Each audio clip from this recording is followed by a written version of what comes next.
Muito obrigado, Sra. Presidente, Srs. e Srs. Deputados, Sr. Governador.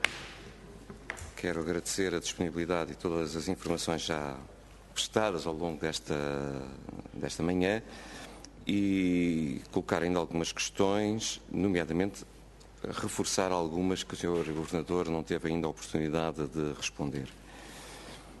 Separando aqui em 3 matérias, em relação à matéria europeia, realçar aquilo que nos transmitiu sobre o facto de a União Bancária ser de facto uma realidade que ainda está longe de estar completa e quanto isso fragiliza nomeadamente a economia portuguesa e o setor financeiro português e o mercado financeiro português, porque sabemos que enquanto isso não acontecer, as empresas portuguesas terão condições de acesso a crédito a condições diferentes daquelas dos nossos principais concorrentes. E, portanto, tudo aquilo que possa ser desenvolvido para completar o processo de união bancária e todos os esforços que todas as autoridades, Banco de Portugal e Governo, possam fazer para completar é algo que devia ser unânime e ser firme nesse caminho. Segunda nota, sobre o reforço da supervisão. Independentemente das alterações que têm vindo a ocorrer, os casos que também têm vindo a público mostram que há sempre melhorias a introduzir. E, portanto, eu gostava de perguntar ao Sr. Governador como é que isso pode influenciar a alteração do plano estratégico do próprio Banco de Portugal, de modo a que, nomeadamente em termos de opinião pública, seja percepcionado que o Banco de Portugal e a autoridade monetária portuguesa e de supervisão estão a fazer aquilo que lhes compete. E, portanto, que alterações podem acontecer.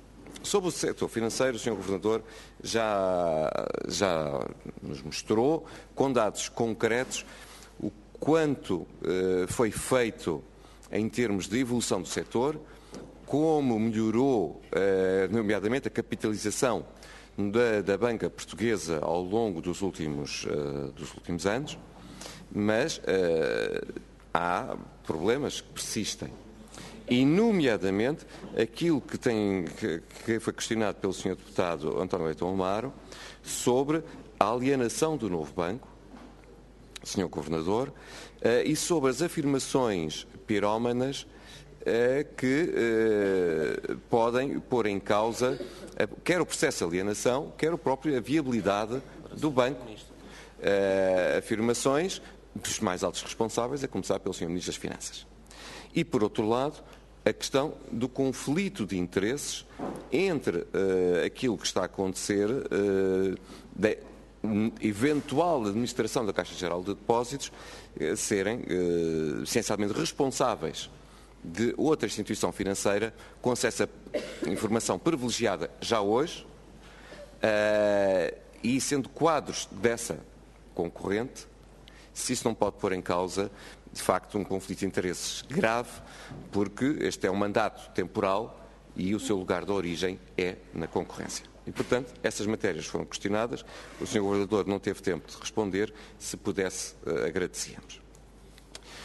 Terceira nota, ainda sobre um processo já longo, que todos nós entendemos que é necessário encontrar uma solução, resta saber se a solução encontrada ou aquilo que se sabe da solução encontrada é a mais adequada para os contribuintes ou para a generalidade dos depositantes, que tem a ver com os lesados do BES. É afirmado que o Fundo de Garantia de Depósitos pode ser chamado a participar. O Fundo de Garantia de Depósitos é dinheiro de todos. E, portanto, gostava que o Sr. Governador nos desse a sua opinião sobre aquilo que se sabe dessa solução.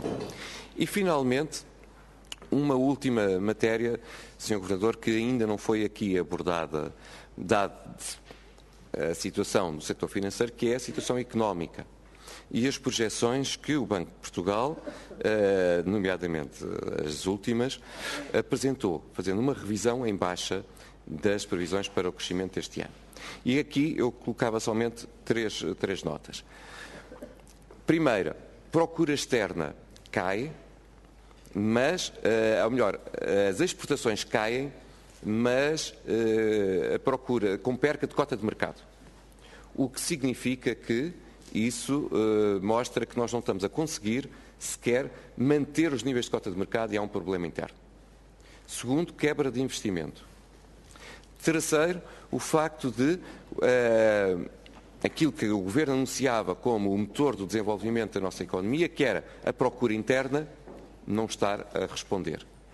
E perante isso, Sr. Governador, eu gostaria que nos salientasse quanto pode afetar a imagem do país e a credibilidade do país, aquilo que está a acontecer em termos de crescimento e a inversão, depois de um crescimento de 0,9 para um crescimento de 1,5, voltar a crescer menos do que isso, se isso não é, de facto, andar para trás na recuperação da nossa economia. Quanto a imagem do país de credibilidade foi afetada por decisões políticas que têm repercussões nas previsões de crescimento e, finalmente, o quanto isto pode afetar as metas de 2,2 do déficit, que eram as metas previstas pelo Governo para este ano. Muito obrigada, Sr. Deputado. Para uma intervenção tem a palavra a Sra. Deputada Jamila Madeira.